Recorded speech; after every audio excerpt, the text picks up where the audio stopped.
noches, gracias a todos y cada uno de ustedes por acompañarnos hoy.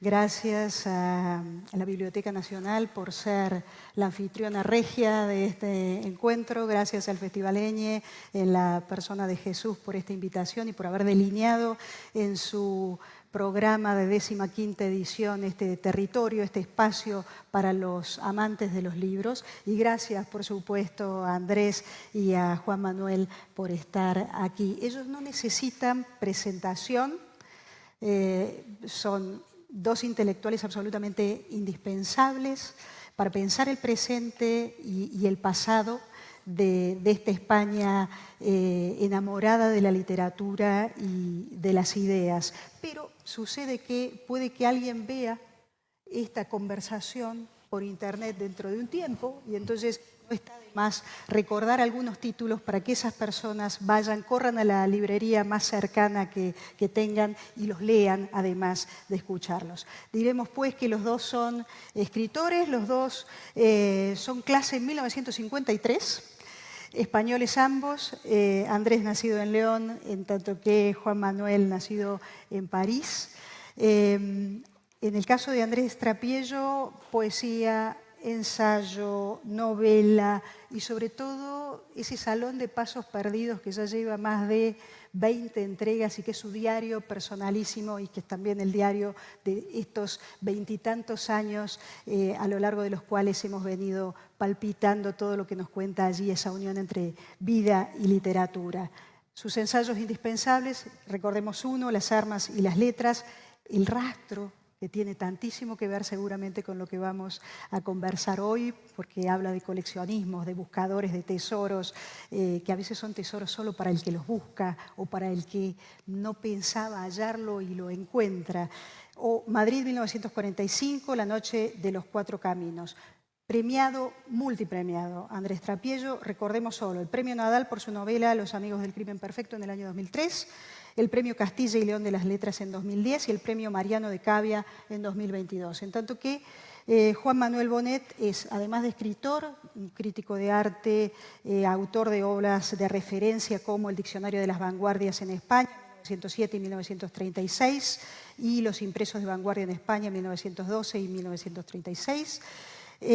Y ha sido funcionario teniendo la obligación y también el orgullo, entiendo yo, de conducir instituciones tan troncales, tan centrales como el Instituto Valenciano de Arte Moderno, el Museo Nacional Centro de Arte Reina Sofía y el Cervantes, que es nuestro buque insignia del idioma. Por si todo esto fuera poco, ha comisariado exposiciones sobre el surrealismo, el constructivismo polaco, la generación española del 50 y los 80, así como también retrospectivas de artistas enormes como Picasso, Juan Gris, Michaud, Goya, Giselle Freund o Bernard Plossou. Y cuando tiene tiempo, además de todo esto y ganas, escribe poesía y la reúne en Vía Labirinto. Así que, como ven, son hombres que tocan todas las cuerdas, que además de todo esto son muy amigos, así que confío yo en que no solo habrá erudición esta tarde aquí, sino también mucho del afecto que los ha unido a lo largo de estos años en su afición de buscadores de libros únicos para cada uno de ellos. Yo quiero empezar donde dejó Jesús este encuentro, diciendo que íbamos a hablar del vicio de la bibliofilia. Porque lo primero que quisiera preguntarles hoy es si se reconocen en esa caracterización, si la bibliofilia o la relación que tienen ustedes desde hace tantos años con los libros la explican por esa nota de desenfreno que implica el vicio o si la viven de otra manera. Pues yo cuando tuve que... Bueno, muchas gracias a la institución, a la biblioteca y al festival por su invitación y por sus palabras, las palabras de sus responsables. Y bueno, pues muchas gracias Raquel por moderarnos.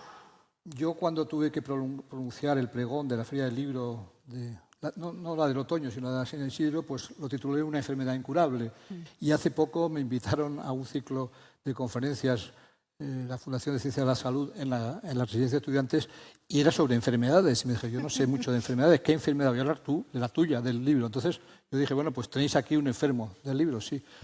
Es un vicio, pero es un vicio muy agradable y es un vicio muy saludable y es un vicio que tiene que ver además con la pasión por la lectura y por la pasión por organizar cosas en torno al mundo del libro, del papel, etcétera. Yo, la mayoría de las cosas que he comprado en los diversos sitios, en los diversos caladeros donde he comprado cosas antiguas, pues las he terminado utilizando para exposiciones o para libros. Y en concreto, ya que citabas El rastro, que ese libro tan extraordinario que Andrés llevaba mucho tiempo preparando y que acabó publicando no hace mucho, pues en El rastro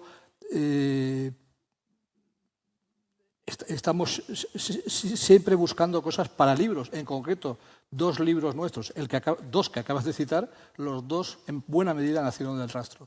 En esa época Andrés estaba escribiendo Las almas y las letras, yo estaba escribiendo el diccionario y ibas y decías, esto me sirve para tal capítulo, esto me sirve para... Fui mucho más al rastro o a la Cuesta de Moyano que a las bibliotecas, aunque estemos en una. Realmente estamos muy acostumbrados a eso, a utilizar viejos papeles, a utilizar cosas encontradas y en esos casos nos sirvió muchísimo ese... Vamos, yo desde luego creo que Andrés lo dice en el prólogo a las gemelas letras, en la primera edición, y yo desde luego lo digo también en el otro. Y era como rescatar cosas que estaban en el suelo, de alguna manera, que no estaban muy en el canon, que no había, en ese momento no había mucho interés por el ultraísmo, ni por Ramón mismo, pues estaba, sí, se estudiaba en el bachillerato, pero no se le leía mucho ni se le editaba mucho. Entonces lo recogimos allí. Y tengo que decir que hasta lo del rastro entendían perfectamente que la avidez con la que buscábamos las cosas en ese momento. Yo en toda la investigación mía, que fueron un par de años para el diccionario, solamente una anticuaria de San Sebastián, en una feria que yo estaba allí dando un curso en San Sebastián y había un cartel que me interesaba y cuyo texto era muy largo y no había móviles para fotografiar entonces, y entonces le pedí permiso y no me lo dio. Es la única vez que me he encontrado a alguien no colaboradora en este gremio de los anticuarios o de los libreros, que siempre sí te dejaban fotocopiar o comprar barato, en fin, cosas así. En ese caso, pues yo le dije muchas gracias por ayudar a la ciencia o por ayudar a la investigación, porque no me dejó y yo tuve que memorizar y luego apuntar. Andrés. Bueno, muchísimas gracias, gracias Raquel, gracias Juan Manuel, gracias a ustedes y a la biblioteca y al Festival Eñe, con Jesús hemos colaborado muchas veces. Bueno, yo lo que voy a decir hoy va a estar rayando seguramente en el filo de la paradoja, porque Juan Manuel y yo buscamos libros todos los domingos juntos, desde hace... Pues más de 45 años. No, 40, sí, más de 40, muchos años. Bueno, digo que está en la paradoja porque cuando yo vi el anuncio de este acto de la bibliofilia, siempre que me hablan de bibliofilia me parece que es una más de las parafilias, porque realmente yo no me siento un bibliófilo. El bibliófilo, me gustan mucho los libros, leo todo lo que puedo, pero fundamentalmente el libro es un instrumento, es un camino y por tanto, bueno, que tiene una parte de entretenimiento y de placer y hay otra parte de enseñanza, es un lado muy complejo. Yo entiendo que no es lo mismo la idea que yo voy a hablar de mí mismo, yo he venido a hablar de mí mismo aquí hoy. Yo entiendo que no es lo mismo la idea, ni la que tenga Juan Manuel, la que tenga yo, la misma hoy que la que teníamos hace 50 años. Yo recuerdo que hace 50 años tenía realmente un deseo enorme de rodearme de muchos libros, era una especie de, como de parapeto o de muralla, donde yo me sentía muy a gusto. Es verdad también que había muchas circunstancias sociológicas, históricas de este país, donde los libros que buscábamos solo los encontrábamos, como dice Juan Manuel, tirados en el suelo, en el arroyo. Entonces nosotros teníamos una labor, digamos, de sacar del arroyo todas estas criaturas. Pero yo, digamos, a medida que han pasado los años, yo me encuentro mucho más desapegado de los libros, aunque los busco, pero no es lo mismo, seguro, muchos de ustedes serán solo lectores, que cuando se es escritor. Yo recuerdo que hace muchísimos años una persona a la que yo quería mucho, intelectualmente y como amigo, que se llama Carlos Pujol, que era escritor, un escritor extraordinario, era un hombre de cultura, era un hombre que formó parte de la editorial Planeta 50 años, y él me decía, un escritor, toda persona ha de elegir en un momento entre escribir y leer. Realmente, si vas a escribir mucho, seguramente tienes que renunciar a lo que más te gusta después de escribir, que es leer, como es mi caso. Pero a medida que ha ido creciendo mi biblioteca, ha ido disminuyendo el deseo justamente de tener más libros, es decir, porque llega un momento en que uno no puede abarcar. Por tanto, digo que me voy a mover al filo de la paradoja. Yo les voy a leer lo que yo entiendo como lo que es en realidad un libro, en el fondo. Esto es un poema. Antes les voy a leer algo de Juan Ramón, que me hubiera gustado haberlo escrito yo, porque es de Juan Ramón, pero todo lo que dice en él, en este pequeño escrito, es una especie de aforismo, lo suscribiría, y tiene que ver con los libros. Dice Juan Ramón, 72 años, tengo 72 años. Desde los 11 estoy leyendo, escribiendo, viajando. Sí, he leído y tratado a poetas de muchos países, a casi todos los del mío.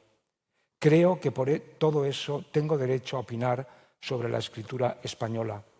Yo podría sintetizar hoy mi gusto poético en cuanto a poesía española diciendo, por ejemplo, que el romance del conde Arnaldos, las estrofas tal y tal y tal de la canción del alma de San Juan de la Cruz, la rima con mi dolor a solas de Bécquer, el poema Él flotando en las aguas de Unamuno, la muerte de Abel Martín de Antonio Machado, significan los logros mayores líricos de nuestro idioma. Si otros críticos no piensan como yo, no me preocupo por ello, ya que así será más extenso el vivero general de la poesía española. Y tampoco ataco al crítico que me contradiga, pero defenderé mi derecho a mi gusto y diré lo que pienso de los ejemplos de otros escritores, y también de ellos como hombres, pero de frente y con firma. Y si todavía viviera más y cambiara de gusto, lo diría también, como en los años anteriores unos exaltaron más a Góngora o a Garcilaso, por ejemplo, más que hoy.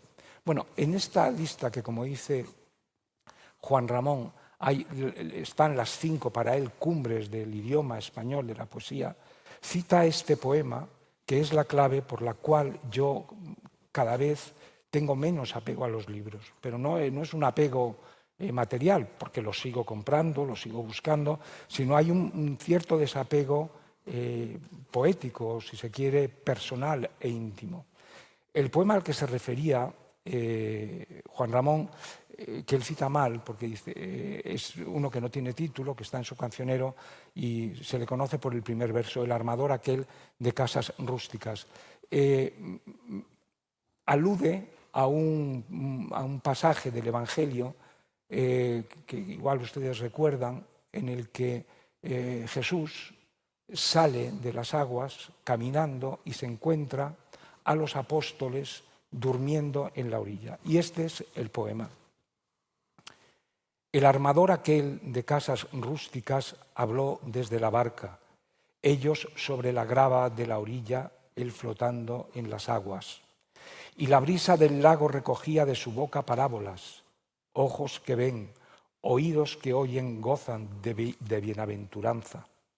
Recién nacían por el aire claro las semillas aladas, el sol las revestía con sus rayos, la brisa las cunaba, hasta que al fin cayeron en un libro, hay tragedia del alma, ellos tumbados en la grava seca y él flotando en las aguas. Unamuno nos está diciendo aquí que el libro, en el fondo, es una tragedia, que la palabra está viva cuando está hablada, pero que cuando pasa al libro, esa palabra está muerta. Bueno, esto lo decía alguien como Unamuno, que pasaba por ser el hombre más culto y leído de su tiempo. Y lo anterior lo decía Juan Ramón, que era un hombre que tenía una enfermedad enorme, que era de acumular todo tipo de periódicos. Es decir, él sí que tenía una enfermedad de Diógenes, que le causó además, con su mujer en Cuba concretamente, problemas serios. Pero ambos entendían que el libro no deja de ser una barrera para un escritor o para un poeta entre lo que siente, en lo que vive y lo que ha de decir. Y la paradoja es esa, la paradoja es que hemos de contar cosas en libros y luchando para que no estén muertas. Por tanto, yo a medida que voy creciendo en edad, me siento un poco más despegado de los libros. Compramos muchos libros y yo afortunadamente lo que más me gusta ahora, antes decía, el día más feliz de mi vida es el día que entra un libro en mi casa. Hoy el día más feliz de mi vida es el día que sale uno. O sea que, depende cuándo. Sí, pero y si salen dos, mejor todavía.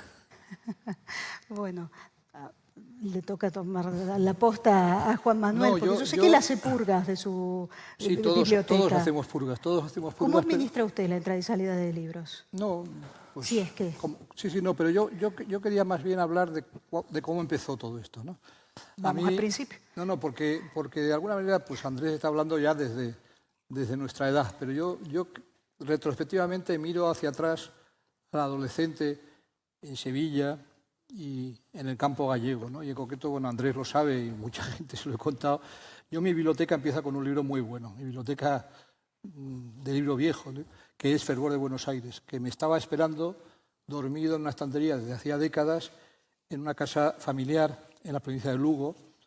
Era un ejemplar que era de mi padre, pero que a él se lo había pasado su tío, que era mi tío abuelo, que fue el primer ex vanguardista que yo conocí, lo digo en el prólogo al diccionario, que era Evaristo Correa Calderón.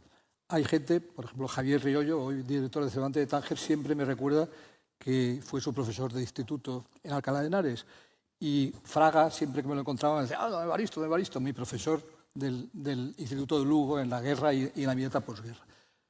Este hombre había sido ultraísta.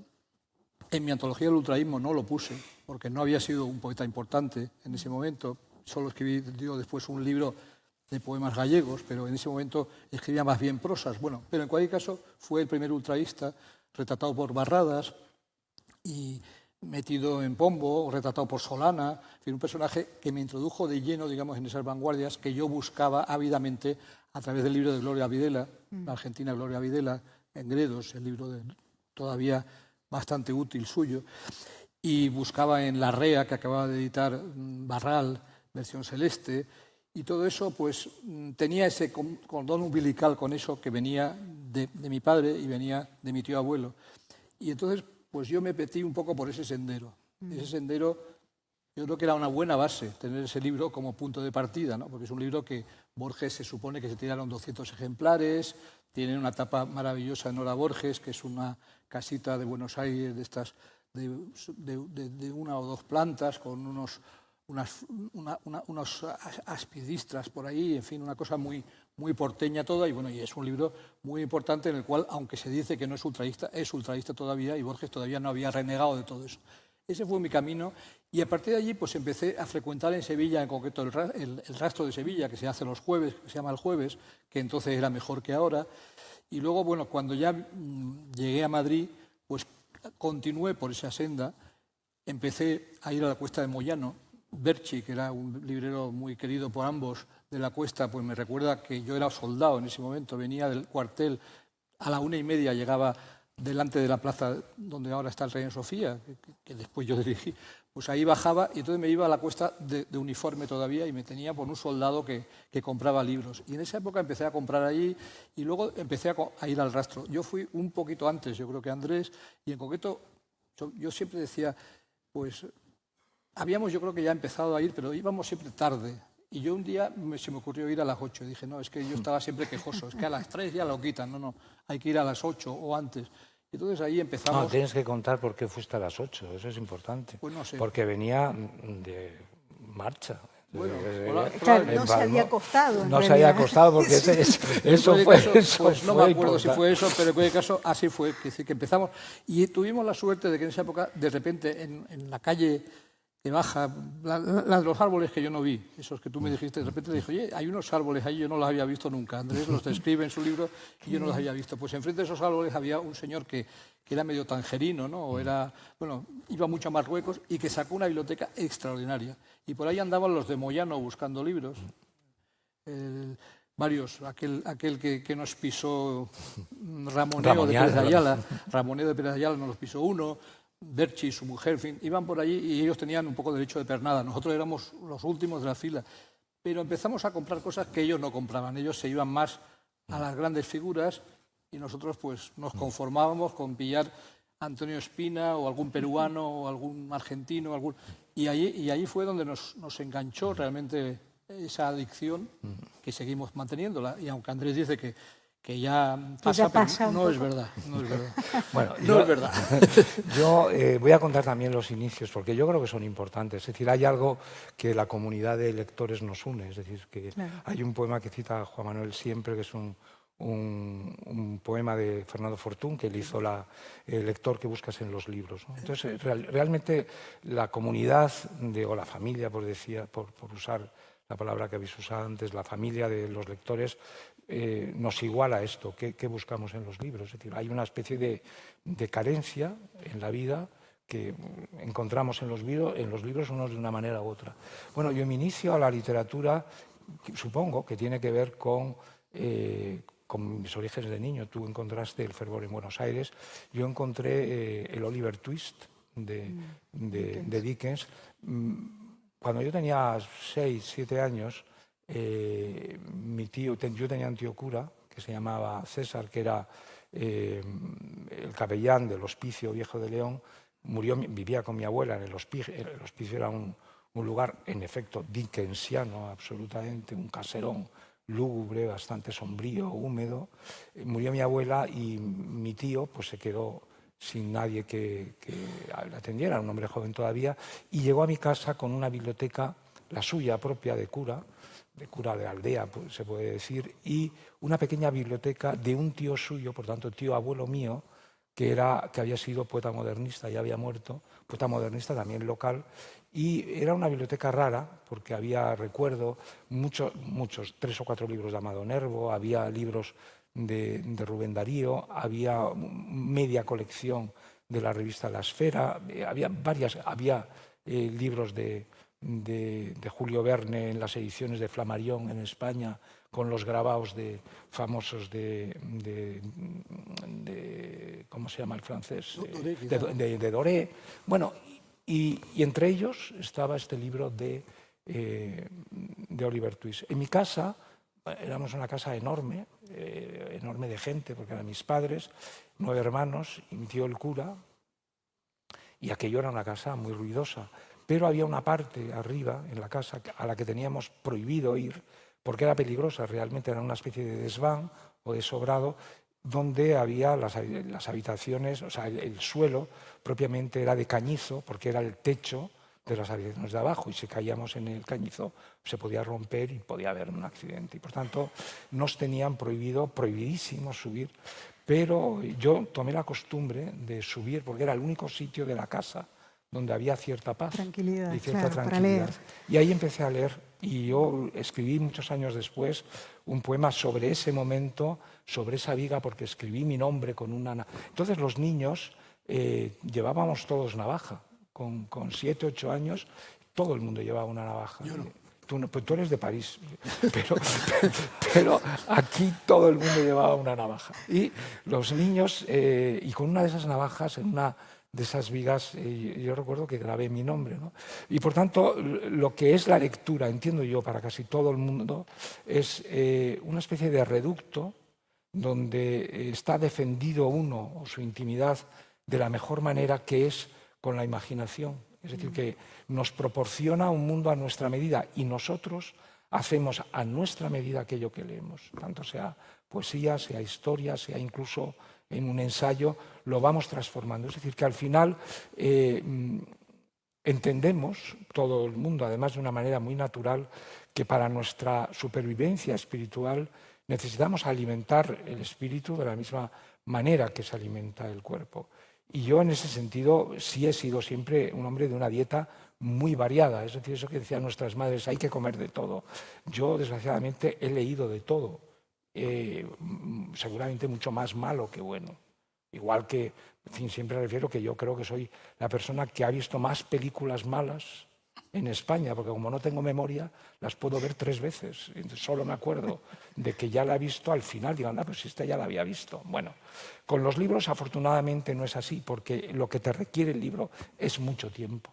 Un libro, leer Guerra y Paz, como yo procuro hacer cada 2 o 3 años es embarcarte en un mes entero. Y entonces, a medida que vamos cumpliendo años, esto, por eso decía que ahora hay un mayor, en mi caso, más desapego a la lectura porque está más cuidada, creo yo. Sobre libreros en ese Madrid, donde empezamos a frecuentarlos, yo creo que hubo 2 o 3 que fueron básicos para nuestra educación sentimental o por lo menos bibliofílica, ¿no? Una fue Herminia Muguruza. Andrés le ha dedicado muchas páginas. Se presentó en su librería maravillosa detrás del Prado. Yo fui uno de los presentadores del primer tomo del diario. Estaba todavía El gato encerrado. Sí, el gato encerrado, allí fue. Y allí lo malo es que hablaba mucho y entonces te entretenía mucho, además venían muchos visitantes, entonces era una librería que era un salón, un poco. Allí estaba Julio Caro Baroja y mucha otra gente pasaban por allí y tú ibas a lo que ibas, que era a trabajar, ¿no? Pero sobre todo si te dejaba pasar abajo, Mirto, que Andrés tiene en su despacho la placa que vi en la puerta, pues fue un lugar básico. Que hizo Muguruza, además. ¿Cuál? Que eso lo dibujó Muguruza. Muguruza, su marido, que era arquitecto, sí. Pero en el sótano podías encontrar lo mismo, un libro ruso de vanguardia, que un libro de Quirico, que cosas francesas, que restos de ediciones de Rea Peteire o de Moreno Villa, en fin, era espectacular aquello. Otro fue Pepe Blas. Pepe Blas, su hija, sigue al frente de la Librería del Prado, pero nosotros lo conocimos en el Espíritu Santo y ese era otro lugar donde fuimos poco a poco adquiriendo todo lo que estábamos buscando para nuestras pesquisas intelectuales. Vamos, que todavía no estábamos ninguno de los dos soñando con esos 2 libros que hicimos después, pero ya estábamos, yo por lo menos estaba en el camino de las vanguardias españolas, de escritores a trasmano, de las vanguardias latinoamericanas, todo eso estaba también en Pepe Blas, ¿no? Sí. Yo encuentro que lo que empezamos a hacer Juan Manuel y yo en aquel momento de una manera bastante instintiva, él más en las vanguardias, yo, en fin, a mí me gustaba más o me interesaba más la generación del 98, la literatura, pero había algo común en las 2 búsquedas, o las 2 pesquisas, la de Juan Manuel y la mía, y era que los libros que buscábamos eran libros despreciados, en cierto modo.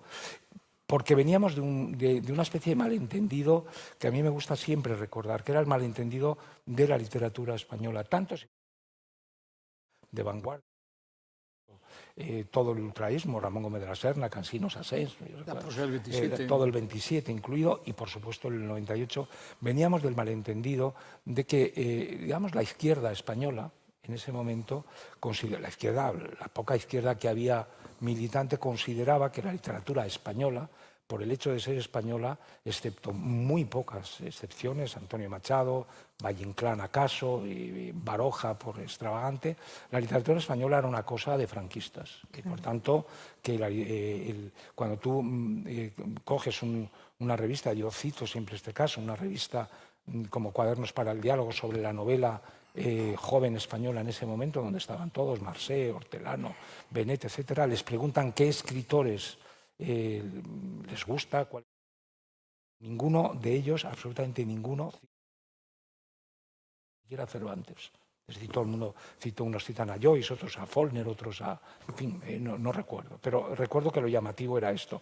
Juan Manuel y yo, digamos, que eso es otra de las, digamos, de las diferencias quizá con otros lectores. Nosotros somos lectores interesados, porque al mismo tiempo que leemos, que buscamos, intentamos poner en circulación esto. Juan Manuel ha editado, ya ha expuesto a muchas gentes que estaban desconocidos, y yo he editado a otros muchos escritores que nos parecían importantes. Y no solo escritores, portadistas también. Sí, de portadistas, editores. Es decir, hemos hecho, digamos, hemos entendido que era un cierto apostolado. A veces encuentras que el entusiasmo que ocasiona algo que tú has descubierto es mayor que el que tú ponías. Es gente que te viene y dice, este escritor maravilloso que tú has descubierto. Y, hombre, no tan maravilloso, está bien, pero no nos olvidemos quiénes son los grandes, ¿no? Dentro de nuestra propia generación, si he hablado de Pepe Blas o de Herminia, dentro de nuestra propia generación también un encuentro, por lo menos para mí, muy deslumbrante fue el que tuve con Abelardo Linares en Sevilla, ¿no? Ya empezaba a ser un editor. Era un poeta, siempre lo ha sido, pero era sobre todo en aquel momento un librero que tenía un escaparate muy pequeñito en la calle Mateo Gago y ponía cosas a ver si alguien entraba preguntando por ellas y nunca. Ponía, no sé, Perfil del aire de Cernuda y decía que podían pasarse meses y nadie entraba preguntando cuánto valía eso. Yo entré allí en un momento en que estaba preparando un documental sobre el ultraísmo para Televisión Española, y entonces dentro encontré un par de libros de Rafael Lasolo de la Vega, que hoy es uno de mis poetas favoritos, y he publicado sus obras, que Andrés tuvo la paciencia de esperarme hasta las 1200 páginas que fue aquel tocho, que por cierto se acabó agotando, pero que era muy improbable todo aquello, ¿no? Bueno, pues entré y le puse sobre su mostrador esos 2 libros y me dijo, ¿se ha fijado usted que son caros? Dije, sí, me he fijado que son caros, pero me los voy a llevar. Y luego me llevó al final a su casa, que vivía entonces casi a la sombra de la Giralda, y entré en un cuarto, copié mentalmente el cuarto y dije...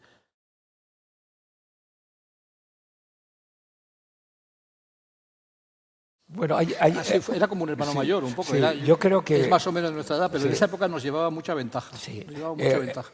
Abelardo, que yo he escrito también un retrato de él como librero, Abelardo vino a estudiar a Madrid, es el único sevillano que no tiene acento sevillano. Yo creo que tiene un prurito muy cernudiano, es un grandísimo amigo, tanto Juan Manuel como yo le debemos muchísimo. Este país le debe enormemente todo, es decir, en cierto modo el canon literario español ha cambiado en los últimos 50 años. Sí. En fin, yo estoy cansado de decirlo. Yo es verdad que di a conocer a Chávez Nogales, pero quien me pasó el libro fue Abelardo, o sea, que acababa de venir de Chile y me lo pasó. O sea, en fin, pero lo que tú has dicho, que me gusta, eso de que se ha fijado que es caro, recuerdo que había una amiga mía, que no diré su nombre, que hoy es famosísima, que entró y vio un libro en la portada de Serrano Plaja. uno de que había sido alumna, él había sido alumna, de él en California. Y había un libro de él, Serrano Plaja es absolutamente desconocido. Y Abelardo, pues cuando entró a verla, fue varias veces, no estaba nunca. Los padres que tenían una tienda de castañuelas, que era el que le dejaban el escaparate pequeñito a Abelardo, los padres decían, no, pues mi hijo ya vendrá, ya, pero dígales que es que me interesa ese libro. Por fin habló con Abelardo un día, le encontró y a Abelardo no le gustó esta señora y le dijo, no, es carísimo, no tendrá usted dinero para pagarlo, y se fue. Se pelearon. Y se fue furiosa y siguen todavía enemistados. Y bueno, yo creo que tenía bastante razón con el tiempo, he visto que tenía razón Abelardo. Pero, Eso es una maldad. pero eso es con el tiempo, esas cosas solo las da el tiempo. Pero a lo que me refiero es que en los libros lo que se origina entre los que nos gustan los libros y queremos transmitir algo es que también queremos defender el libro y no malbaratarlo. Es decir, como estamos acostumbrados a coger libros malbaratados, también queremos ponerlos en valor y, por tanto, protegerlos un poco y no darlos a desprecio, como decía el clásico. Es decir, no circularlos de una manera y despreciarlos. O sea, en todos estos libreros de los que hablas, en cierto modo, formaban una comunidad que estaban encantados en que tú participaras de ello porque entendían que estabas en esa misma comunidad. Pero poner libros o poner poetas o poner obras en personas que van a hacer, entre comillas, mal uso de ellas, pues hay que tener un cierto reparo, ¿no? Déjenme preguntarles, porque esto de meterse años, décadas a revolver libros en mercadillos, en rastrillos, aquí en Sevilla, en Buenos Aires, y en el Nuevo Mundo. En el Nuevo Mundo. Que hay que hablar del Nuevo Mundo. Claro que sí, ya iremos allí. Es ponerse en contacto con las bibliotecas de otros, ¿no? Claro. Con las bibliotecas que guardan secretos. No, yo estoy encantado con Juan Manuel, como conoce. Y yo no, cuando vamos al rastro me dice, esto no lo tienes. Entonces, es comodísimo. Quería preguntarles si alguna vez se sonrojaron ante algún libro cuya dedicatoria les sorprendió, les habló de una época o de una situación? Sonrojarse sería, vamos, no, yo concretamente en El rastro en una ocasión, ¿te acuerdas? Encontré un libro dedicado a alguien que iba con nosotros, que era un escritor de provincias. Fue una humillación Lorenzo Oliván, me parece que era Lorenzo Oliván, ¿no? No lo digas. Sí, fue bueno, una humillación. no, pero que estaba dedicado a un célebre crítico, dijo, esto se hace, Le dio esto se hace. el hombre Y le entonces acababa de mandar el libro hacía 2 días. No sé si 2 días, pero en cualquier caso me pidió, o sea, le pedí yo que me lo dedicara, dije, no, esperando que tenga mejor suerte. Sí. Pero en ese plan no, yo he encontrado dedicatorias muy bonitas que son como viajes. En concreto, yo tenía ya un libro estridentista mexicano que se llama Avión, de Luis Quintanilla, que es un libro maravilloso, con una cubierta estupenda, roja y negra de la época y tal, y lo había comprado en Lisboa, pero encontré en el mejor librero de Buenos Aires, que es Víctor Eisenman, que está junto a Librería Norte, allí en Las Heras, que es uno de los libreros preferidos míos del mundo, encuentro un ejemplar que está dedicado por Quintanilla, que llegó a ser ministro de Exteriores de México, dedicado en Río de Janeiro a Mario de Andrade, que era la figura del modernismo brasileño, y luego tachada la dedicatoria y un mes después dedicada a Pedro Juan Viñale, que era un poeta y antólogo argentino ultraísta que estuvo casado con una cantante lírica brasileña. Era una novelita aquello, era como un viaje de norte a sur, y se preguntaba uno por qué había estado dedicado la dedicatoria tachada, que el otro a lo mejor lo vendiera enseguida, no creo, o simplemente que lo tuviera dedicado y dije, mira, te doy este que estaba dedicado a este y que quito la dedicatoria, ¿no? Yo también tengo un libro que es un libro, el primer libro de Juan Chabas, Espejos, que está dedicado a Salvat Papasseit, con un dibujito debajo, autógrafo de Barradas, y luego todo eso, después de la muerte de Salvat, se ve que el libro acaba no se sabe dónde, y Chabas se lo vuelve a dedicar a Max Aub. Eso es también todo como una novela, ¿no? O sea, esas cosas son como novelas un poco, ¿no? Son historias, historias de Claro. Sí. Sí, yo estaba buscando aquí una dedicatoria que no la encuentro, porque se la mandé el otro día a un amigo, que es la dedicatoria más curiosa, porque hace poco la rescaté. Cuando salió a la venta la biblioteca de don Santiago Ramón y Cajal, Uy, eso fue en el rastro. Que fue en el rastro, que fue un escándalo nacional, etc. Yo os la leería, pero es que no sí, mira, la he encontrado, por fin. Este es el libro más gracioso. Vamos, la biblioteca no valía mucho, porque además Ramón y Cajal, que era una persona con la que el 98, todos los cuates suyos del 98 lo despreciaban. Desde Unamuno. Sus dibujos son geniales. Sus dibujos son los abstractos de neuronas. Son Michaud. Sí, bueno, yo son los que cuando salió la biblioteca, yo creo que miré todos los libros por si me encontraba algún dibujo de estos o alguna fotografía, porque era un muy buen fotógrafo. Sí, bueno, había hecho un manual de fotografía. Había hecho un manual de fotografía. Yo todo eso lo vi. Bueno, cuando llegas y pasa esto... Yo estaba en París en aquella época. Sí, yo le escribí a Juan Manuel inmediatamente, decir, fíjate, le hice una foto... Fíjate lo que te pierdes. Sí, fíjate lo que ha pasado esta mañana, el retrato de Ramón y Cajal con su señora, ¿dónde acabaremos nosotros, Dios mío? La chistera, el microscopio... Que están cabreadísimos con las cosas los que lo vendieron. Sí, están muy enfadados, como me lo dijeron el domingo. Contigo, ¿no? Contigo. Sí, digo, es que usted ha levantado... No, pero es que... es que usted nos ha puesto... Sí, el domingo pasado me contaron el final de la historia, es una historia preciosa, muy del rastro, que un amigo nuestro, que es compañero de Juan Manuel del comunismo de antes, se llamaba Emilio Alemán de la Escosura, que es el que más sabe del rastro, lleva 1000 años con los gitanos, etc. Dice, oye, pero tú no llegaste a enterarte de lo que pasó con el microscopio de don Santiago Ramón y Cajal. Dice, es que lo compró uno, lo pagó, porque en el rastro es todo muy deprisa, dejó el microscopio al lado y siguió mirando las cosas. Y le virlaron el libro. Y cuando miró al lado le habían robado que ahora... Bueno, el libro, la biblioteca no era muy buena. No, pero había dedicatorias a él. Había dedicatorias a él. Todos los libros, que eso era para haberlos comprado, Ramón y Cajal tenía la costumbre de leer, y cuando leía cualquier libro, en las páginas últimas, de blanco de respeto, iba escribiendo los aforismos suyos famosos y 1000 reflexiones. Que se metía mucho con la vanguardia, por cierto. Sí, entonces eran miles, y estaba toda la biblioteca, es decir, si hubiéramos comprado toda la biblioteca, de ahí hubiera salido un libro de aforismos de Ramón y Cajal, que por cierto son aforismos muy tontos en general, pero bueno. Sus memorias son buenas. Sus memorias son la parte de la infancia. La infancia es maravillosa. Es maravillosa, sí. Lo otro es un tostón.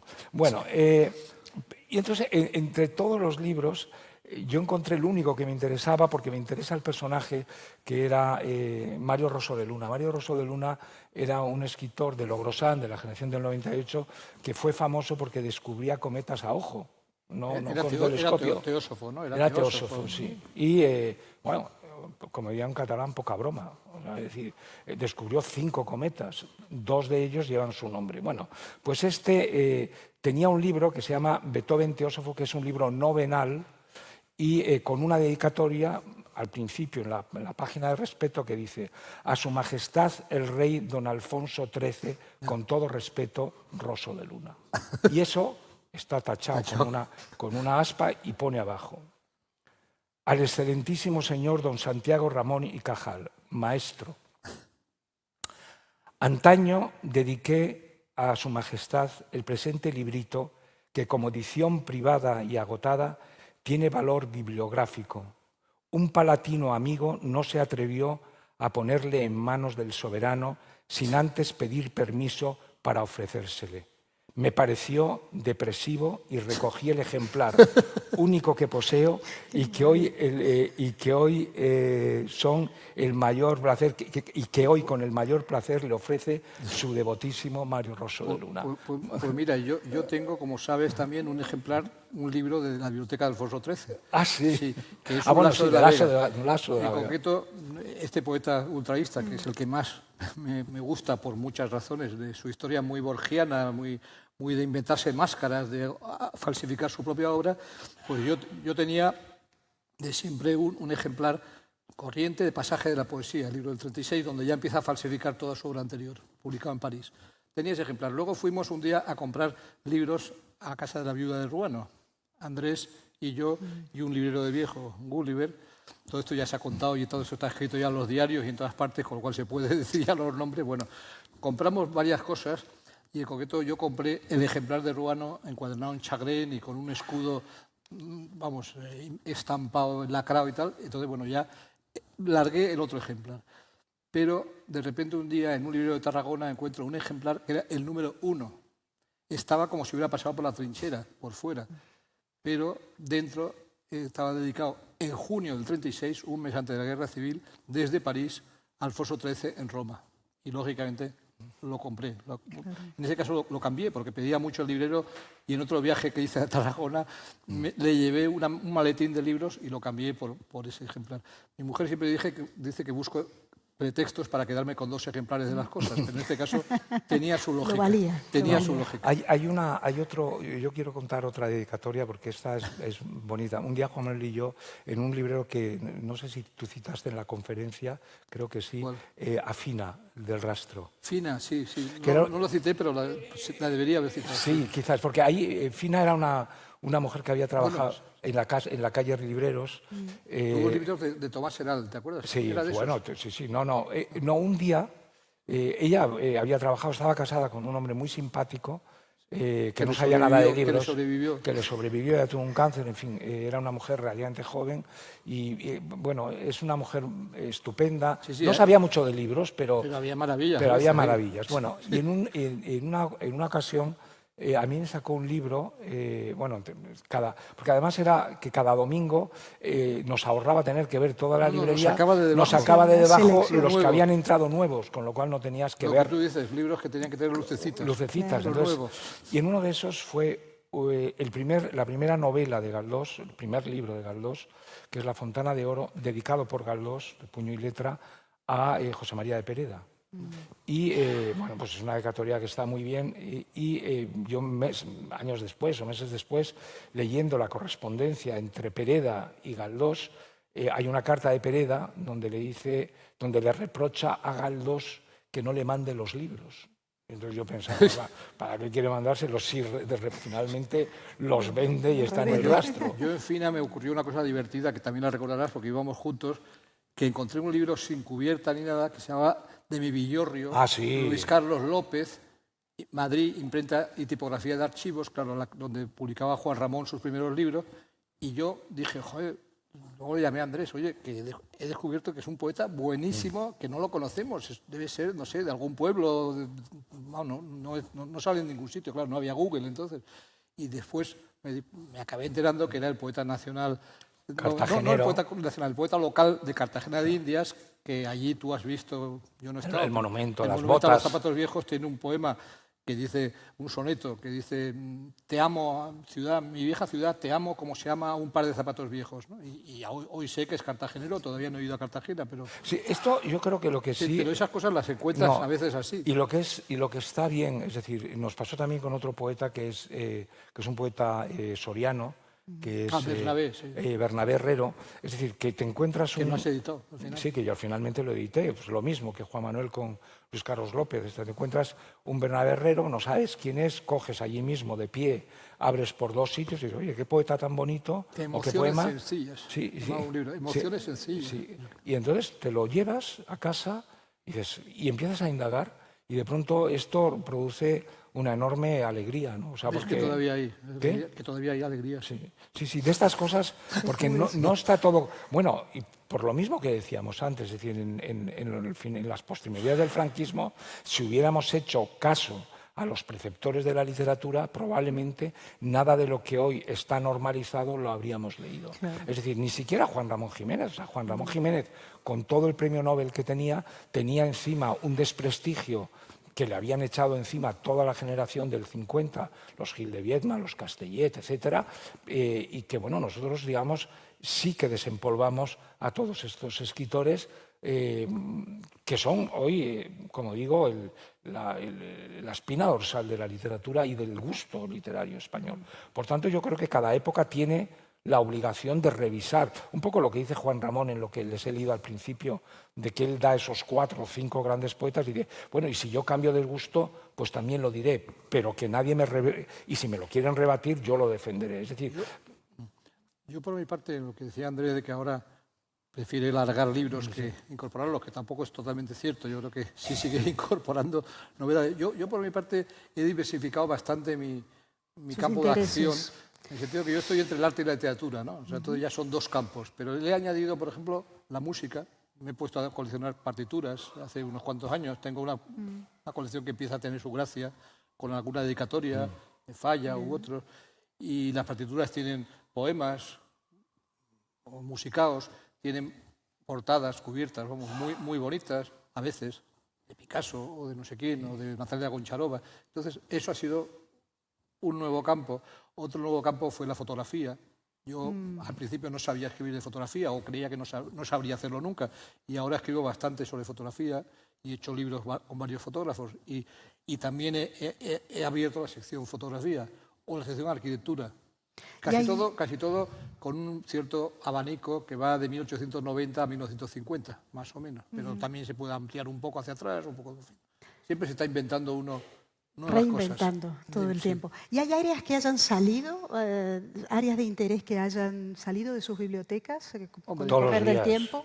Vamos, yo ya he dicho que el día más feliz de mi vida es el que sale un libro o 2 o 3. O sea, es decir, que yo recuerdo una cosa que me horrorizó en el momento que lo vi, pero luego lo entendí, me pareció divertido.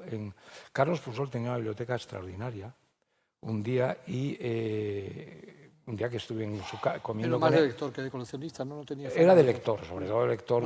Sí. Era un lector, ha sido un traductor extraordinario de casi todo lo francés, de Proust y de inglés Sí, pero que no también. me suena que fuera una biblioteca... No era bibliófilo, de piezas, no. ¿no? Era de lector, pero era inmenso. Y recuerdo que un día, después de comer en su casa, salimos y en la puerta había libros en los pasillos, en las habitaciones, etc. Y al salir en la puerta tenía un mueble y encontré un libro, la verdad es que lo diría porque ya cuento todo de quién era, pero se me ha olvidado. Pero era un libro ignominioso en aquella... Y entonces dije, oye, ¿pero qué hace este libro aquí? Y entonces dice, ay, Dios mío, se me ha quedado aquí. Lo cogió delante de mí y lo rompió.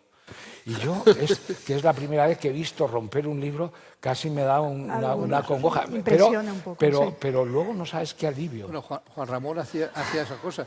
¿Qué? ¿Te acuerdas que Juan Guerrero Ruiz en un momento dado cuenta que se lleva de Juan Ramón los libros que Juan Ramón Las dos primeros. desechando? No, o sea, aparte de eso, no. Dice, me llevo varias cosas de Huidobro que Juan Ramón quería eliminar. Sí, bueno, Juan Ramón hacía eso, tú dices de eliminar. Juan Ramón encargaba a sus amigos íntimos, a Marga Gil Reset y a gente así, que cuando iba a las casas de amigos que habían sido suyos y veía libros, sus primeros libros, Almas de Violeta, Ninfeas, etcétera, que lo sustrajeran de la casa de los amigos, que lo pidieran prestado con algún subterfugio, se lo llevaran a él y él los rompía, ¿no? Es decir, sus propios libros. Pero también rompía libros. Bueno, yo entiendo, Yo no rompo. A mí me cuesta mucho romper, pero también tengo, digamos, un cierto código deontológico, ¿no? O sea, hay gente que da los libros que no quiere a hospitales o a cárceles. Digo, joder, pobres, a los hospitales, los libros que yo no quiero los voy a matar. Y a los presos, pobres, ya tienen bastante condena para encima mandar los libros malos de mi casa a una cárcel. Lo lógico sería mandar los libros buenos que me gustan a mí al hospital y a la cárcel. Bueno, por tanto, yo entiendo que yo no rompería ningún libro. Pero sí es verdad que he hecho, y Juan Manuel también lo sabe, que he acuñado una especie de refrán: libro que no has de leer, déjalo correr. Porque realmente puede llegar un poco el volumen, puede llegar un poco a colapsarte la cabeza, ¿no? Entonces, No, y los libros merecen lectores, entonces el hecho de ponerlos a circular... Los libros merecen lectores, no es verdad, no todos los libros merecen lectores, ¿no? Quiero decir que todos pueden aspirar a un lector, pero no todos los merecen. Igual que no merecemos los lectores todos los libros, es decir, hay libros que solo con la edad hemos descubierto. ¿Cuántos libros no hemos sabido leer? Cuando él y yo hemos, como tú dices, largado libros que hemos vuelto a recomprar 30, 40 años después. Asumiendo el error, digamos. Bueno, pues porque entonces en aquel momento o no te interesaba o lo dejaste pasar. O sea, es decir, que una biblioteca... Sí, recompones. Recompones la cabeza, sí, porque nosotros no estamos hechos de una pieza, sino que estás constantemente reinventándote, ¿no? Es cierto. De todas formas, me permito disentir con esto de que los libros, no todos los libros merecen lectores. En mi modesta experiencia de librera, que es una modesta actividad nueva, ¿no? Corrompida por el dinero. Corrompida desde hace un año y poco. Por supuesto, uno hace una selección de fondo, ¿no?, de lo que quiere tener, pero si entra un lector pidiendo un libro que no tengo o que, bueno, yo no seleccioné a priori, le digo que se lo consigo. O sea, entiendo que no puedo expulsar al lector, porque para mí como librera lo importante es que esa persona lea y después volverá por otro libro. Eso, perdona que te diga, eso es mentira. Si alguien llega a tu librería y dice, yo quiero el Mein Kampf de Hitler. No, bueno. Ah, ¿ves? Ya estamos. Bueno. O sea, no, si es que empezamos a hacer excepción... El que le había editado en España estaba enfrente de un librero argentino. Bueno, no vamos a llegar al extremo. Sí. Es que hay muchos extremos. Si es que con los extremos, o sea, si ya hay una excepción, se pueden hacer otras. Yo creo que es legítimo que cada uno tenga su gusto. Yo entiendo que como librera tú tengas tu gusto y digas, bueno, pues yo te puedo ofrecer esto. Pero realmente ofrecer algo que yo no conozco me costaría, o sea, que yo no he leído, me costaría. O sea, es decir, que a veces dices, oye, ¿y si le hago mal? ¿Y si le hago? O sea, yo entiendo que si mi hijo o mis hijos están en casa, son chicos, y les veo leyendo un libro que creo que no es la edad adecuada, pues probablemente se lo retire. Sí, bueno, ya crecerá, estamos hablando, por lo menos a ese nivel me refería yo, en variaciones del gusto, cosas que a uno puede no gustarle, pero que pueden tener lectores distintos de uno, porque existen distintos lectores, ¿o no? ¿O todos leen como nosotros? No. Libertad de cultos. Bueno, prueba de que no lee nadie, que pocos leen como nosotros, es que es muy difícil estar en una lista de bestsellers, ¿no? Es decir, cuando tú ves las listas de los bestsellers, a veces es un poco deprimente, ¿no? Dices, la gente, ¿cómo es posible que lea esto y no esté leyendo La Cartuja de Parma, ¿no? O sea, ¿cuántas? Pero a veces se escapan los libros. Yo he escrito hace poco 3 artículos sobre Jovellanos. Yo tengo 70 años. Te van a poner un monumento en Gijón, ya te lo digo. Sí. Hoy escribe además... Estás vendiendo mucho. Hoy escribe a Jovellanos, digo, a Jovellanos. Sí. Hoy escribe Azúa sobre Jovellanos también. Bueno, a mí el género de los diarios me gusta mucho. Tengo 70 años y nunca había leído los diarios de Jovellanos, ¿no? Entonces dices, bueno, ¿qué he hecho yo durante 70 años para no leer probablemente la mejor prosa del siglo XVIII español? es realmente un monumento. Entonces, esto está constantemente sucediéndonos, ¿no? Con autores, con géneros, con libros y esto, para eso nos ayuda también el librero. Es que esto lo hacemos entre todos. Yo he citado 40 veces también lo que Ginés de los Ríos oyó a un pastor soriano, de todo lo sabemos entre todos.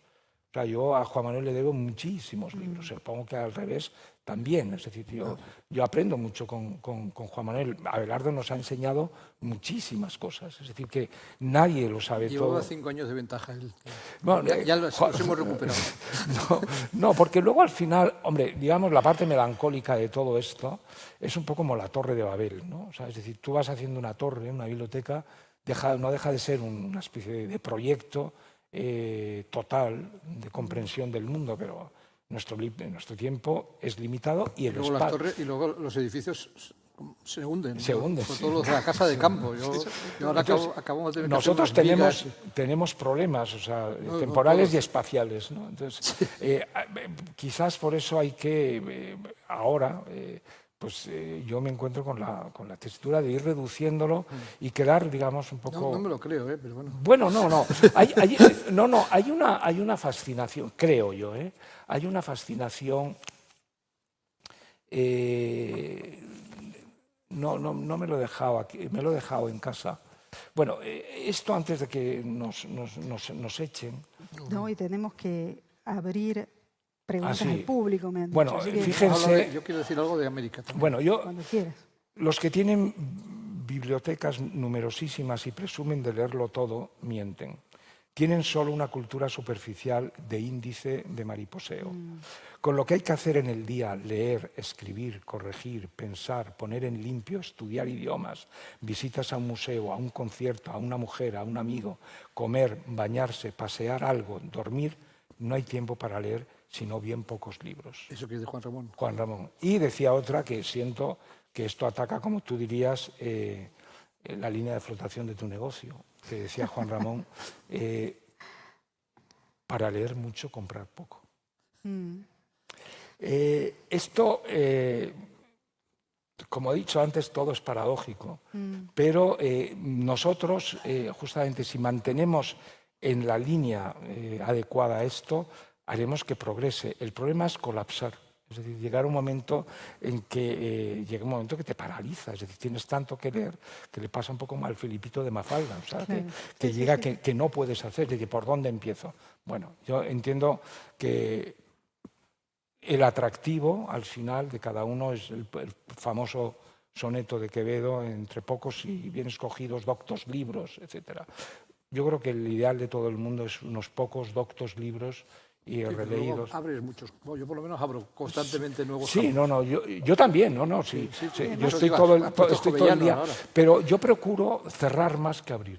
O sea, es decir, que por cada libro que entra en casa procuro que salgan 7. O sea, entonces me encuentro yo mucho más esponjado. No sé. Yo digo, esto es muy personal, como tú dices, Juan Manuel, libertad de cultos. Sí. Hemos hablado mucho de libreros españoles, ¿no? Pero para mí han sido muy importantes, por ejemplo, todos los hispanoamericanos en general, bueno, iberoamericanos o latinoamericanos también, porque Brasil es un país formidable y su cultura es formidable y su poesía es formidable y tuvo impresores de poesía maravillosos.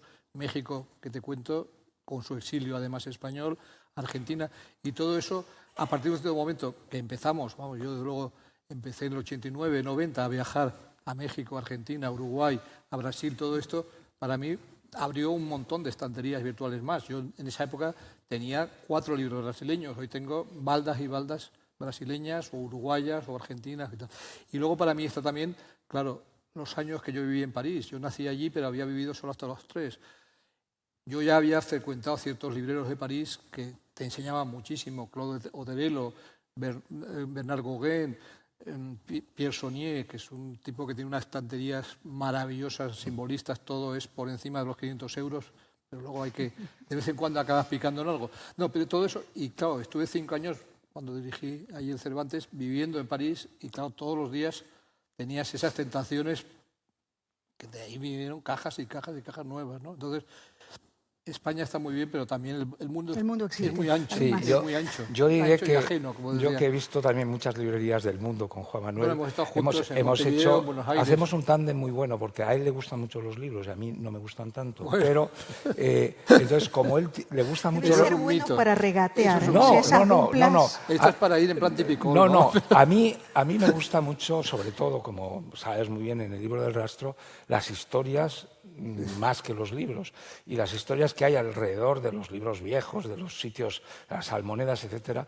Y a Juan Manuel le gustan más los libros. No, pero Entonces, también me gustan yo tengo, en la ronda de los días tengo Sí, lista lo de los sé, lo sitios sé. más raros donde he entrado por libros. Sí, sí. Que no llega a lo de Bonilla, que en su novela del literato Buscando libros por América llegó hasta un burdel donde las señoritas vendían en la biblioteca de un poeta, ¿no? yo no sé si eso creérmelo, pero bueno. Eso sí, parece ser que es verdad, pero sí he entrado en la tienda de un boxeador en el barrio chino de Quito que vendía los libros todos con calcomanías en las cubiertas. No pude llevarme ninguno, ni siquiera los que me interesaban porque estaban horrendos, ¿no?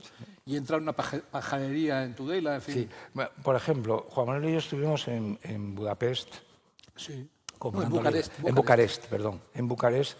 Genial sitio para libros. Sí, ¿eh? genial sitio. Yo iba por primera vez, Juan Manuel había ido la tercera vez, y hacía como 8 años que no había estado en la ciudad. No, hacía 3. O sea, fue Bueno, el tiempo muchos que estuvo años, para mí muchísimos No, años. no. Y nada más salir, pues como cuando vamos juntos, Juan Manuel dijo, oye, vamos a esta librería. Yo entiendo que, bueno, estaba lejísimos, fue Juan Manuel, que tiene una orientación especial como las ballenas, es decir, no se pierde, y a mí me permite eso ir observando la vida, los mendigos, luego eso es lo que cuento en los diarios. Entonces llega Juan Manuel allí, que dijo, por cierto, oye, dejé un libro en su día aquí, que no me acuerdo cuál era, hacía 3 o 4 años, llegamos a la librería, el libro estaba en su sitio, lo volvió a sacar, vio que estaba caro y lo volvió a dejar. Yo recuerdo y entonces a mí eso me permite, digamos, el tándem en el rastro lo mismo. O sea, Juan Manuel Juan Manuel es como un croupier de casino que da juego a todo el mundo. Esto para ti, esto para ti, esto para ti. Entonces está Juan Marqués, que está aquí, estoy yo, es decir, todos los que vamos. Y a mí esto me permite dedicarme a las historias del resto, porque a mí, en cambio, historias... En Bucarest acabamos encontrando unas fotos de Laurent. ¿Te acuerdas? Sí, estupendas, sí. No, y tú te llevaste, me parece, un libro de... Tulé. un libro, una cosa estupenda de el arquitecto de... Bueno, Alzheimer, no sé cómo se llama. Dicho que vamos a abrir las preguntas al De Le público. Corbusier. Si alguien tiene... Un libro del 28 de Le Corbusier muy bonito. No me acuerdo. A ver si alguien se anima, si no, nosotros seguimos conversando un poco más. Hay varias. A ver. Ya.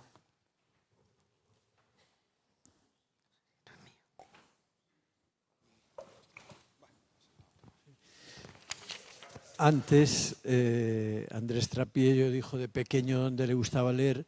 Me gustaría preguntarles a los dos dónde les gusta leer hoy. ¿Dónde les gusta sentarse a leer?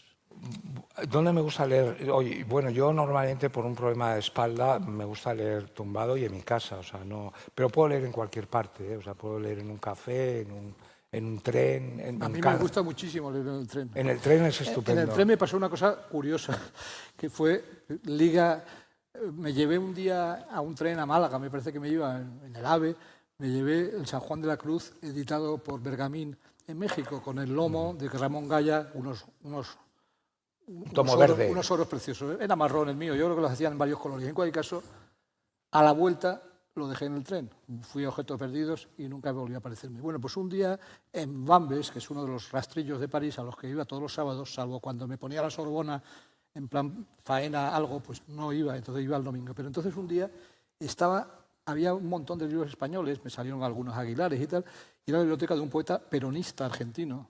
San Google luego me explicó que era peronista argentino, que era un hombre que tenía una vida amorosa en París muy turbulenta. En fin, me enteré de un montón de cosas sobre la novela. A Andrés le hubiera venido muy bien toda esa historia alrededor. En cualquier caso, allí estaba el libro. Yo el San Juan de la Cruz lo había comprado en Buenos Aires, en una librería jurídica al lado del Teatro Colón. Y allí estaba con un forro asqueroso de plástico, pero que estaba totalmente grasiento, pero vi que se podía quitar el forro, Y entonces le empecé a contar al librero mi historia.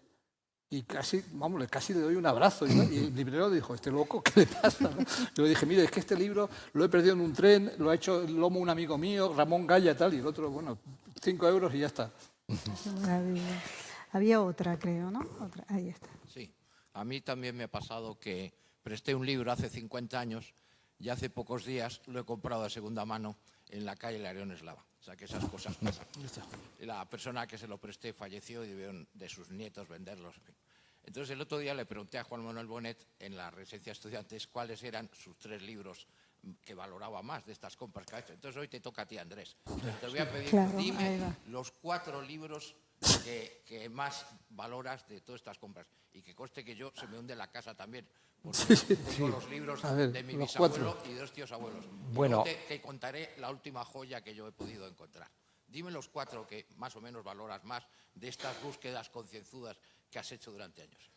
Bueno, uno, el primero de todos, que no es el original, es la edición del Quijote del Vives, de la editorial, porque no es mi ejemplar, yo ese ejemplar lo perdí, pero es el ejemplar donde yo leí por primera vez el Quijote, la misma edición, de niño, y es el primer libro que yo compré con el dinero que me ganaba como monaguillo de mi tío César, justamente en los bautizos de la maternidad, del que también era capellán. Por tanto, ese libro, que ya digo, es un libro que es la primera edición, vamos, la edición original, igual, ese le tengo realmente muy, muy apreciado.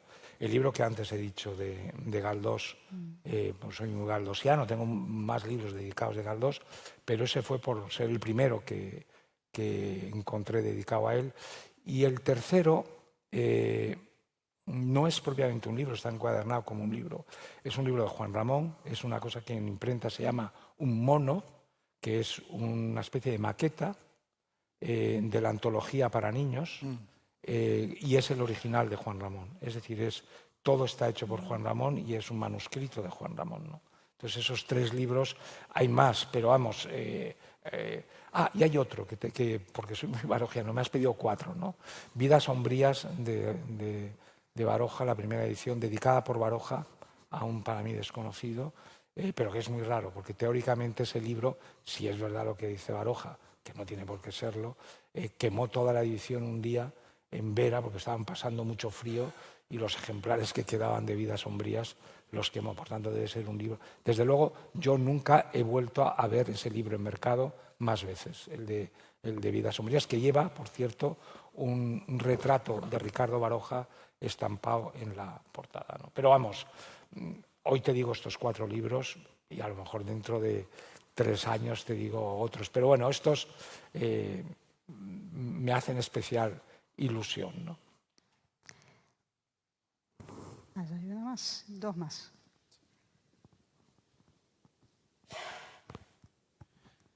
Muchas gracias por todas las anécdotas que han contado tan simpáticas, pero han hablado de las dedicatorias de los libros y a mí me gustaría saber si ustedes tienen un ex libris propio y si no tienen un ex libris propio, ¿qué ex libris les han llamado más la atención o prefieren en lo que han visto a lo largo Cuéntalo de los ex libris del domingo. Yo colecciono algún ex libris, pero no, últimamente salen muchos por el rastro y tú compraste el otro día unos cuantos, yo he comprado algunos y no es un arte que yo me fije mucho en él, pero hay gente muy buena en él, vamos, y en concreto me gustan mucho los de Ismael Smith, el catalán, y los de Guezala, el vasco, y de esos 2 he comprado últimamente algunos. Yo tengo uno que me hizo muy simpáticamente y es un ex libris precioso como suyo, tengo un ex libris al aguafuerte de José Hernández y he prologado el libro sobre sus ex libris que existe.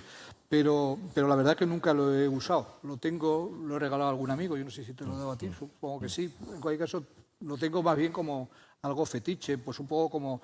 Lo debo tener al lado de las medallas de Julio López Hernández, un poco en ese plan, pero no lo he puesto en libros.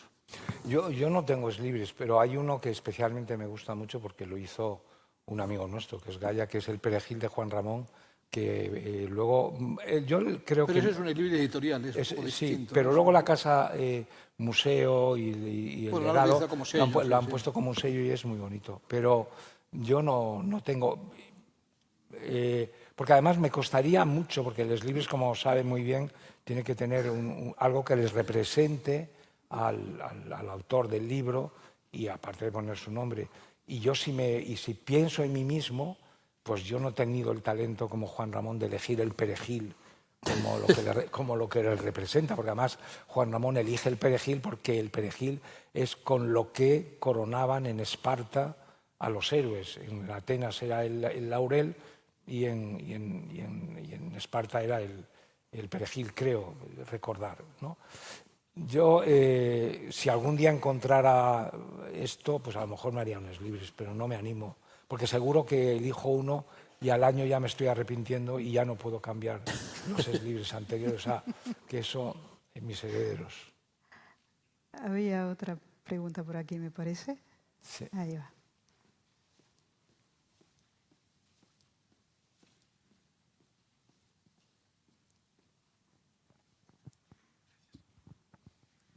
Hola, buenas tardes.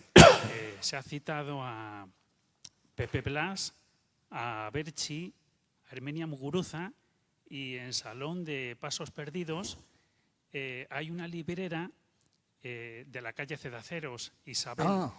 Quisiera saber, esa yo nunca me dejó entrar. Historial Andrés, de búsquedas, Andrés, ¿qué supuso? Bueno, eso supuso novela. sobre todo la novela. Es decir, la novela aparte de los libros. Yo era una librera que vendía básicamente grabados y mapas antiguos, ¿no? Y estaba siempre cerrada, entonces tú tenías que llamar. Estaba Hoguet de Sosé, o sea, es decir, estaba en la acera, o sea, que no era un primer piso. Tú llamabas, una librería muy vieja, tú llamabas y entonces te abría muy poquito. A mí no me dejó entrar nunca. Bueno, yo intenté, a ti ya. Sí. Yo estuve 10 años llamando y nunca me dejó entrar. Persististe. Y entonces, un día que pasé por ahí, pues llamé y dije... Y entonces me abrió así un poco... Y entonces vi a una señora maravillosamente vestida, pero de Valenciaga, con esmeraldas, peinada increíble y como si fuera... La viuda de Verdeguer, ¿no? De Verdeguer se llama, el gordo. Y entonces... pero como si me abriera, una señora muy fina, podía tener un parecido con la Calas, pero iba igual de vestida, o sea, con joyas, esas joyas de verdad, que sabes que son de verdad porque si les da un poco de luz, te ciegan. Bueno. Y entonces un día llamo, sale esa señora, siempre salía esa señora con diferentes tenues, y un día me dice, pase. Entonces paso, me encuentro una biblioteca fabulosa, una librería fabulosa de libros antiguos, marcados con un precio, estaban todos marcados, con un precio antipatiquísimo. Porque es ese precio que si no te lo llevas te arrepientas y si llevas te mueres de hambre. Y entonces es un dilema porque dices, me lo tengo que llevar, pero si me lo llevo me ha descalabrado la economía para el resto de mi vida, ¿no? Y entonces empecé a llevarme pues poquito a poco. Entonces yo sabía que Tú le compraste grabados, sobre todo, ¿no? Le compré grabados, le compré libros, primeras ediciones de todos los poetas, en fin, pero una colección extraordinaria que a mí es una cosa que me interesa. Juan Manuel dice lo de las partituras, yo me he abierto mucho a la literatura popular, de los pliegos de cordel, una colección de pliegos de cordel del 18 y del 19, extraordinaria. Bueno, pero claro, iba todos los días, yo a mí y a mi mujer le decía, oye, nos ha tocado esto, es una desgracia, pero hay que hacerlo. Hay que apencar con ello. Hay que apencar con ello, porque esto no va a pasar nunca más. Y entonces yo iba todos los días y me llevaba 6 o 7 libros. Y entonces era Eso sí que es una enfermedad, ¿no? Sí, entonces era una escalera enorme que tenías que subir como 8 o 10 metros, te jugabas la vida, y ella estaba en una mesa frailuna, vestida cada día con un modelo diferente, pero elegantísima, o sea, elegantísima de verdad. Luego entendí que esta señora es una señora que fue en coche a los carnavales de Berlín con Ortega y Gasset, con Cañabate y con Camba, es decir, que bueno, que luego tenía muchísima historia. Bueno, de hecho yo tengo un poema inédito de Lorca, manuscrito de Lorca, dedicado a su marido, que me lo regaló. O sea, es decir, que tengo grabados rarísimos. ¿Lo sabe Mario Hernández? ¿Qué? ¿Lo sabe Mario Hernández? No, pero se lo di a Miguel García Posada, que lo publicó en El País. Bueno, y yo, pues claro, ella estaba allá abajo, yo a 8 o 9 metros de altura, y empezamos a hablar. Y ya cuando empezamos a cobrar un poco más de confianza, al sexto, séptimo día, dije, oye, ya nos tuteábamos. Dije, oye, ¿yo te puedo hacer una pregunta? Y digo, sí. Digo, mira, yo he estado 10 años intentando entrar aquí y nunca lo he podido conseguir. ¿Por qué el otro día me franqueaste la puerta? Dice, mira, fácil. Dice, porque pensé que eras el de la tónica. Entonces, yo dije, ¿pero cómo el de la tónica? Dice, sí, ese actor que sale en la tele vendiendo la tónica. Y entonces, bueno, un golpe mortal al te vino ego. bien la tónica. sí, bueno, Te vino bien la tónica. me vino muy bien la tónica Schweppes. Bueno, nos hicimos grandísimos amigos, pero grandísimos amigos. Yo he cenado con ella 1000 veces y ella me contó la anécdota, para mí más definitiva, de Frank. Bueno, ya nos alargaríamos mucho. Bueno, ella lo que era una mujer casada con el gordo, que era esta Verdaguer. Verdaguer era uno de los grandes libreros de Madrid, amigo antes de la guerra de todos. Tenía en su librería 2 bustos de Escayola que venían del busto de Vittorio Macho de Galdós y el de Ramón y Cajal, justamente. El de Cajal se lo regaló a un médico que le había hecho una operación, y el de Galdós me lo dio a mí, que es el que yo tengo en mi casa, que es una copia única, hecha por... Y en esa librería tenían pues la tertulia, pues los que he dicho antes, los taurinos, sobre todo porque ella era muy flamenca y muy taurina. Ella era una mujer que había cantado cuando era joven para una fiesta de Franco, porque aunque era una de estas, digamos, como señoritas bien de Cádiz, que se relacionan con la aristocracia y al mismo tiempo relacionada con el régimen y al mismo tiempo con los antiguos del antiguo régimen, es decir, de anteriores a la República. De hecho, tenía el hermano de Verdaguer, luego lo supe por otra historia, el hermano de Verdaguer tenía manuscritos de Galdós que vendió en México. Es decir, que bueno, las historias de los libreros en efecto están tramadas muchas de historias de estas, ¿no? Luego esta mujer se hizo mayor, liquidó toda la librería. Hoy es una joyería que se llama Ariza, en la calle Cedaceros, justamente, esquina con, no sé si con Clavel o con una de estas. Una ciudad que no hemos hablado y había que decir algo es Lisboa. Fue una buena ventana en una época, ¿te acuerdas? Fue al principio. Juan Manuel fue antes a Lisboa. No, en Lisboa había estanterías enteras de la biblioteca de Ramón Gómez la Serna en aquella época. Sí, yo compré, ¿te acuerdas? La librería de Joao de Castro. Era un poeta. Sí. Joao de Castro Osorio. Esa era la biblioteca que se vendía, dentro de la cual estaba la de Ramón. Sí, todos los libros de Ramón dentro dedicados. de la cual había también Picabias, Alonso Quesadas y en un momento en que Reverdí también. En un momento en que Lisboa realmente solamente estábamos Juan Manuel, Miriam, yo y Kiko. Yo creo que no, porque no estaba todavía la moda de Lisboa. No. Y bueno, estaba el Hotel Rocío al que íbamos, que era el Metropole. El Hotel Metropole, sí. Algo así. Sí. Y no hay ninguna... ya hay una más. Sí, yo tengo una más para, creo ya, Pero fue cerrar. una buena ventana aquello y lo de Ramón fue espectacular. Bueno, yo todos los Ramones primeros que tengo dedicados, los tengo dedicados, que son muy raros, a Castro Osorio, sí. Buenas tardes. Quería preguntaros cómo veis el futuro de la bibliofilia. ¿Creéis que va a ser cada vez más exclusiva o que se va a convertir en algo más de masas o algo más inmediato? No, de masas no parece.